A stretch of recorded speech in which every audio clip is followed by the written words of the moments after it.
Hello everyone, I'm Tulasi and welcome back to my channel English with Tulasi.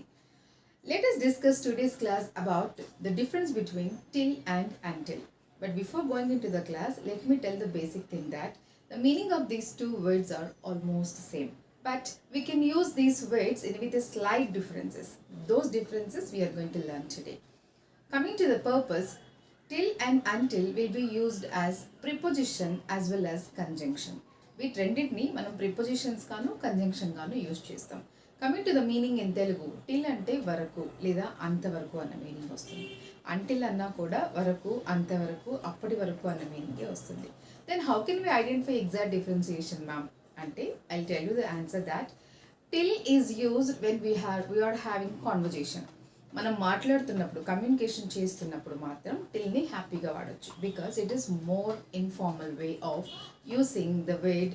అంతవరకు అన్న meaning use చేయడానికి టిల్ని మనం use చేయొచ్చు. ఇది కంప్లీట్గా informal way. Versus coming to until, it is a systematic and formal way of using in conversation as well as writing form. So రాయడంలోనూ, బుక్స్లో కానీ లేదా నోట్ పార్ట్లో కానీ, కమ్యూనికేషన్ చేస్తున్నప్పుడు కానీ, ఓరల్ స్పీకింగ్ చేస్తున్నప్పుడు కానీ మనం పర్ఫెక్ట్గా యూజ్ చేసే word, correct word until. I hope you understand the difference now. Let us move with the examples. Again, I am saying that till and until are almost give equal meaning with slight differences. Our differences ni ee roju manam discuss cheddam. Let us move with examples. As I said before, till ki two L's vastayi at last, T-I-L-L. Until ends with only one L. Keep that in mind. And next one examples are he waited for you till 5 p.m. yesterday. అంటే మనకి ఇంతకుముందు చెప్పుకున్నాం కదా, till అంటే వరకు, అంతవరకు అన్న meaning వస్తుంది. And at the same time until కూడా అంతవరకు, వరకు అన్న మీనింగే వస్తుంది. Clear? And coming to hear 5 p.m. వరకు అంటే టైం ఇండికేషన్ చేశారు కదా ఇక్కడ. 5 p.m. వరకు వెయిట్ చేశారు ఎస్టర్డే అని అర్థం అన్నమాట. ఎస్టర్డే మీకోసం 5 p.m. వరకు వెయిట్ చేశారు. Next one, he will work till tomorrow. అతను రేపటి వరకు వర్క్ చేయగలడు, వర్క్ చేస్తాడు. రేపటి వరకు విల్ వర్క్ అన్నారు కదా, రేపటి వరకు వర్క్ చేస్తూ ఉంటారు. అంటే టైం ఇండికేటర్ ఉంది ఇక్కడ కూడా. And don't go out till evening. మీరు నోటీస్ చేస్తే వీటన్నిటికీ నేను టైం ఇండికేటర్ ప్లేస్ చేశాను. Don't go out till evening, some negative meaning, but at the same time time indicator కూడా యాడ్ చేశాను. ఈవినింగ్ వరకు బయట వెళ్ళడానికి వీల్లేదు, వెళ్ళకండి అని చెప్పడం అనమాట. Next one, they will stay here till Saturday. వాళ్ళు సాటర్డే వరకు ఇక్కడే ఉంటారు. అంటే ఇక్కడ కూడా మనం టైం ఇండికేటర్ ఇచ్చాం కదా. సో సాటర్డే వరకు దే విల్ బి హియర్, ఇక్కడ స్టే చేస్తారు. Okay.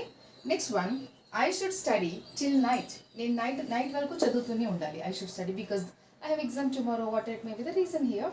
I should study till night వరకు చదువుతూ ఉండాలి. So till we can use in the areas where we have to say time related actions, especially in informal conditions. It can be only used in oral కమ్యూనికేషన్లో మాత్రమే దీన్ని use చేస్తాం. And moving to until, it is the formal and what we have to use. Actually చాలామంది until ప్లేస్లో టిల్ని place చేస్తూ ఉంటారు. Yes of course ఇక్కడ మనము టిల్ ప్లేస్లో అంటిల్ కూడా ప్లేస్ చేయొచ్చు. Until 5 p.m. Yesterday.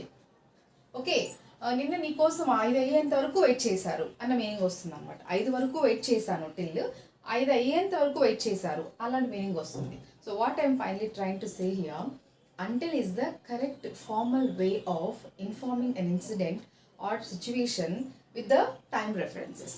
Clear? Next one, you should not go until order is given. So orders ఇచ్చేంత వరకు మీరు వెళ్ళడానికి వీల్లేదు. ఇచ్చేంత వరకు అని చెప్పుకున్నాం కదా. సో అంతవరకు అనుకున్నాం కదా మనము. సో ఆర్డర్స్ ఇచ్చేంత వరకు యూ షుడ్ నాట్ గో, మీరు వెళ్ళడానికి వీల్లేదు. Next one, I can wait here until my friend comes. ఇక్కడ మనకు I want to tell one more interesting information. అంటిల్ని మనము ప్రిపోజిషన్ గాను కంజంక్షన్ గాను యూజ్ చేస్తామని చెప్పాను కదా. సో ఒకసారి ఈ సెంటెన్సెస్ అన్నీ చూడండి. యూ షుడ్ నాట్ గో ఇది ఒక sentence.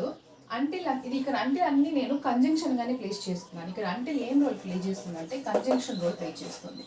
Because I should not go అనేది ఒక సెంటెన్స్, అంటిల్ దాన్ని యాడ్ చేసింది next sentence order is given. Order is given అనేది కూడా ఒక క్లాస్. సో ఒక క్లాస్ని కంజంక్షన్గా రోల్ ప్లే చేసి ముందు సెంటెన్స్తో కలపడానికి ఈ అంటిల్ అన్న వర్డ్ యూజ్ అవుతుంది. కాబట్టి it plays as conjunction role in this sentence. And next one చూడండి, I can wait here. I can wait here అనేది ఒక కంప్లీట్ సెంటెన్స్ లాగా ఉంది కదా. అంటిల్ మై ఫ్రెండ్ కమ్స్, మా ఫ్రెండ్ వచ్చేంత వరకు నేను ఇక్కడే ఉంటాను. సో మళ్ళీ ఇక్కడ అంటిల్ ఉంది. ఇక్కడ నుంచి మై ఫ్రెండ్ కమ్స్ అన్నది కూడా ఒక క్లాజ్. క్లాజ్ అంటే ఏంటి? sentence which has subject and predicate in it by having some meaning which is in a part in a sentence, that is class abbreviation, right? So my friend comes, నా friend వచ్చేంత వరకు I wait here, నేను ఇక్కడ wait చేస్తాను అన్న meaning ఉంది. I hope you understand this. Next one, please take care of this until I come. So నేను వచ్చేంత వరకు దీన్ని కొంచెం జాగ్రత్తగా చూసుకోండి, అంతవరకు అని చెప్తున్నాం. I come, clear. Next one, don't come until I call you. నేను కాల్ చేసేంత వరకు రాకండి. సో చాలా సెంటెన్సెస్ మనం విని ఉంటాము, నేను చెప్పేంత వరకు ఏం యాక్షన్ తీసుకోకండి, నువ్వు చెప్పేంత వరకు అతను ఎవరో నాకు తెలియదు. ఇటువంటి కండిషన్స్లో మనం ఈ అంటిల్ అన్న సెంటెన్స్ వర్డ్ని ప్రాపర్గా యూజ్ చేసుకోవచ్చు. This is the only word helps us to frame such kind of sentences. There is is dialogue in movie, నువ్వు నా పక్కన ఉన్నంత వరకు ఎవరు నన్ను చంపలేరు అని చెప్తారు కదా ఒక hero. So in the same way అంతవరకు అన్న మీనింగ్ వచ్చే సెంటెన్స్లో ఫార్మల్ ఏరియాలో బోత్ రిటర్న్ అండ్ కమ్యూనికేషన్లో యూజ్ చేసే ఒకే ఒక word until, clear. And next one, they had stayed in London until I met them. నేను వాళ్ళని కలిసేంత వరకు వాళ్ళు లండన్లోనే ఉన్నారు, అంతవరకు వాళ్ళు లండన్లోనే ఉన్నారు, క్లియర్.